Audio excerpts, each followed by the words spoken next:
Olá, meus queridos, minhas queridas. Mais uma vez estou aqui para a gente dar continuidade à leitura desse livro magnífico chamado Medicina da Alma. Quem está aqui, né, já acompanhando meus vídeos, sabe que o propósito é a gente ir até o fim com essa leitura, porque é uma leitura, né, que vai nos trazer muitos esclarecimentos a respeito das terapias integrativas, as terapias complementares. E hoje nós vamos para o quarto episódio, que é o capítulo 1. O título é Saúde e Doença. Vamos nós? Me acompanhem. Saúde e Doença, capítulo 1. Embora a ciência humana tenha alcançado resultados dignos de nota no que concerne ao estudo dos mecanismos subjacentes à enfermidade e à saúde, encontra-se ainda distante da causa original, enquanto não acordar o pensamento para o conceito espiritualista a respeito da vida e da saúde. Na verdade, a medicina oficial da Terra conseguiu, ao longo dos anos, eliminar diversas epidemias e ajudou a curar milhões de pessoas na modalidade de tratamento que podia prescrever-lhes. No entanto, esbarra ainda em dificuldades insuperáveis, momentaneamente, pois, em número sempre crescente de vezes, os sintomas patológicos mórbidos apenas se transferem de lugar, cedendo-o a outros tipos de doenças. Percebam que aqui tem uma nota, né? Aqui, ó, a nota 5. Vamos já ler ela. Então, ó, há outros tipos de doenças que igualmente desafiam a inteligência científica desse século. Vou ler aqui essa nota, a nota 5. Enquanto a medicina tradicional abordar a doença com foco no sintoma, deparará com desafios intransponíveis na busca da cura. O indivíduo é um todo, físico, emocional, espiritual e social. Ele não é o seu sintoma, utilizando medicamento para tratar o sintoma e não a causa. A medicina tradicional poderá crer que o mal desapareceu, porém, mais tarde, outra doença poderá se manifestar. Segundo a homeopatia, muitas vezes a supressão de um sintoma é arriscada, porque a doença tende a se aprofundar, escolhendo órgãos mais importantes para se manifestar. Por exemplo, quando utilizamos um medicamento para a dor de cabeça e ela desaparece, não significa que foi curada. A causa da doença poderá permanecer ativa e voltar a se manifestar em outro ponto do organismo. Dando continuidade, há que se voltar para as realidades que transcendem o cientificismo puramente acadêmico. Há que se acordar para o realismo da vida imortal e seu desdobramento consequente na estrutura íntima do ser. Uma das principais razões pelas quais o homem científico ou a própria medicina terrena rejeitam atualmente certos métodos alternativos, percebam que aqui também o número 6 é uma nota. Então, vamos lá para a nota. Que é nota 6, quando ele se refere a terapias integrativas, não, deixa eu ver aqui, alternativa, né, gente? Métodos alternativos. Então, a nota 6 é essa. A tendência atual, note-se que a primeira edição desse livro é de 1997. É substituir a expressão medicina alternativa por medicina complementar. Isso por se compreender que os métodos terapêuticos são convencionais, integrativos ou holísticos, não constitui alternativa à medicina clássica, tradicional ou alopática, mas precisam ser utilizados de forma que um complemente o outro naquilo que lhe falta, em determinada circunstância e de acordo com a necessidade do indivíduo. Então, voltando para cá, de cura é o fato de encararem o homem apenas como um agregado de células, músculos e nervos, que na verdade constituem tão somente seu veículo fisiológico. Dessa maneira, não podem, com os métodos habituais, penetrar mais profundamente na natureza íntima e peculiar a todo ser vivo. Devido ao orgulho, afastam qualquer possibilidade menos ortodoxa ou acadêmica de perscrutar além da matéria física.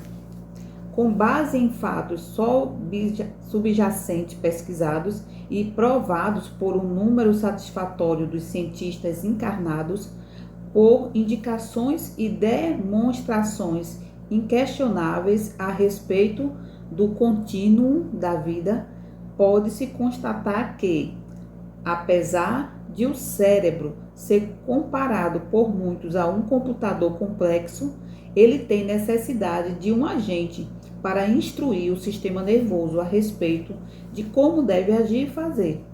Esse agente, essa entidade capaz de utilizar o biomecanismo, imprimindo-lhe o direcionamento consciente de sua individualidade, é o que denominamos espírito ou alma. Do domínio do espírito fazem parte os campos de energia multidimensionais que já são pesquisados na Terra por muitos desbravadores das potencialidades da mente. Embora já fartamente descritos e pesquisados através dos séculos por espiritualistas e sábios, que, com sua competência e seriedade, puderam constatar a realidade desse sistema magneto-etérico. Uma nota 7 aqui, ó, uma notazinha, vamos ler ela. José Pegleber se refere aos 7 campos de energia. Encontramos em diversas culturas, das mais antigas às mais atuais, a menção ao fato de o ser humano ter mais de um corpo. Tais ideias, bastante difundidas entre os orientais, chegaram ao Ocidente por intermédio da teosofia.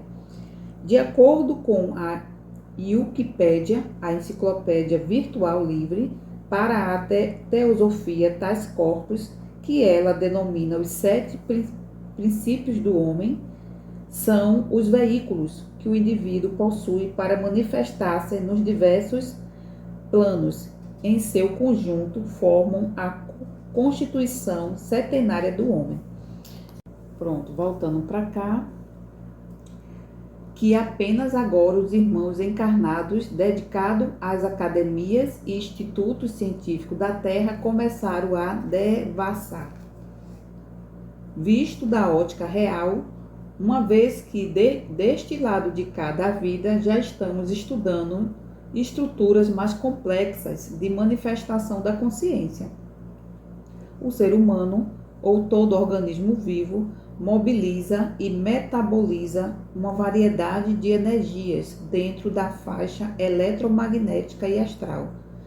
Dessa forma, suas emoções, seus sentimentos e pensamentos impregnam o seu próprio meio, como a si mesmo, do reflexo de suas tendências e criações subjetivas, de vibrações cuja frequência e irradiação se espalham em torno de si. Poderíamos falar de uma psique de estados conscienciais. Todos os pensamentos, ações, emoções, intenções, angústias, fobias e alegrias representam energias que, de certa forma, gravitam em torno do psiquismo humano, sendo os de teor vibracional negativo em quantidade maior. devido à inferioridade relativa do ser humano na atualidade. Se essas energias atingirem assim a estrutura sutil do psicossoma, o corpo espiritual, tais estados emocionais, uma vez abrigados no íntimo do ser, causarão um bloqueio aqui, ó, gente. Aqui, ó. Mostrando que o livro ele tem essas ilustrações, tá? Aí, aqui, saúde e doença, momentos nos quais a pessoa deixa transparecer os conteúdos emocionais com maior intensidade. Então, aqui a foto dessa moça aqui, né, no estado de saúde e aqui no estado de doença, né, que dá para perceber que é como se fosse uma perturbação energética, mental, né, emocional. Continuando. Um bloqueio energético que se fará notar na periferia física, como enfermidade ou estado patológico catalogados como doenças, invisíveis para grande parte dos encarnados. A conexão entre o corpo físico e as forças psíquicas do espírito detém a chave para os progressos que se possam efetuar na área da saúde do ser humano. Somente aprendendo-se a utilizar as capacidades do psiquismo humano de forma mais ampla e equilibrada e acordando para a realidade do ser como espírito imortal que se reveste de um corpo de natureza mais sutil, cheio de sistemas e funções complexas, que regem desde informações e conhecimentos transmitidos pelo DNA até as demonstrações, inteligentes de um ser consciente na vida comum. É que se fará com que a ciência terrena aproxime-se da ciência espiritual, através do estudo das leis morais em relação ao espírito. O homem poderá ver a íntima ligação dos estados superiores de consciência com os quadros de saúde. Vemos que é a partir do corpo espiritual ou astral, também chamado psicossoma, que será possível uma visão mais ampla a respeito do equilíbrio entre o corpo e espírito, a que denominamos saúde. É somente através de uma visão mais integral do ser pensante, do estudo do seu corpo perispiritual, que poderemos lograr êxito em qualquer avaliação do equilíbrio energético. A saúde, a enfermidade ou a doença apresentam-se não apenas como estados detectados e enumerados pela nomenclatura da ciência convencional, mas ampliam-se num conceito com o conhecimento dos mecanismos e das funções tanto do perispírito, corpo semimaterial, veículo de expressão da consciência, quanto do duplo etérico e da realidade multidimensional do homem, abrangendo assim todo um sistema energético e moral em que o ser pensante se encontra engrenado por imposição da própria evolução anímica. Na medida em que tomamos os estados emocionais, as disfunções da moral e do sentimento, como energias latentes e atuantes através do psiquismo humano, podemos com toda certeza afirmar que o comportamento equilibrado, a atitude sadia e a prática dos preceitos morais segundo nos ensina o Evangelho, estão longe de se constituírem atividades puramente religiosas ou místicas. São, na verdade, uma resposta científica de nível energético superior. Ora, sabendo que tais atitudes e comportamentos geram e nutrem correntes de energias ou campos magnéticos que comprovadamente influem de forma positiva e eficaz no equilíbrio e na harmonia do cosmo orgânico espiritual, a terapêutica evangélica soa-nos como uma fórmula de quimismo espiritual, ou seja, de química, espiritual, pois interfere diretamente nos campos de vibrações responsáveis pela interação espírito-perispírito-corpo físico, produzindo o estado de saúde psicofísica.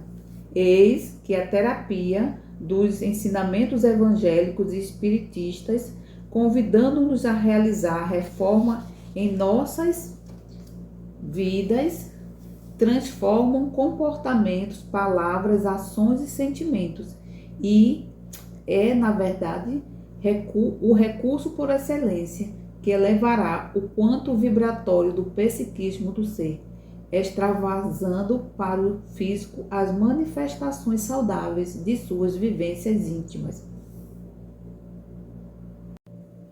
Gente, agora para concluir, tem uma pergunta, tá? Pergunta e resposta. Vamos lá. Qual a maior contribuição da doutrina espírita para auxiliar as modernas terapias? E aí vem a resposta. A doutrina espírita traz a contribuição de seus postulados ao demonstrar a imortalidade da alma, a reencarnação e a vida futura, enriquecendo os conceitos da psicologia moderna, da psiquiatria e da própria ciência médica, com que ensina a respeito do perispírito, do duplo etérico, das leis dos fluidos, da lei de causa e efeito e de seus desdobramentos na vida dos homens. Compete, então, aos profissionais da saúde abdicar de seu orgulho inútil e desbravar os conceitos espiritistas, a fim de não se perderem em meio ao emaranhado de ideias que se desenvolvem atualmente, sem conseguir atingir o objetivo profundo que está atestado na existência do espírito imortal. Aí tem uma notazinha, gente, bem pequenininha, e já se encerra esse primeiro capítulo. A nota é em relação às terapias, tá? Porque bem aqui, ó, quando ele pergunta qual a maior contribuição da doutrina espírita para auxiliar as modernas terapias, aí tem um 8, tá? Ou seja, nota número 8. Aí vamos lá. As questões aqui propostas foram formuladas pela equipe de voluntários da Sociedade Espírita Everilda Batista, instituição sem fins lucrativos, parceira da Casa dos Espíritos Editora, localizada na região metropolitana de Belo Horizonte, né? Minas Gerais, né? MG. Assim como por médicos e psicólogos espíritas, que levam a primeira parte do livro Medicina da Alma ainda no prelo, ou seja, na prensa, né? Quando o livro estava sendo prensado, né? Então, meus queridos, minhas queridas, hoje a gente estudou, né? A gente fez a leitura, né? Eu não diria que é bem um estudo ainda, mas a minha intenção aqui foi ler esse livro novamente, que, como eu disse a vocês, eu li há 10 anos atrás, quando eu comecei, né, a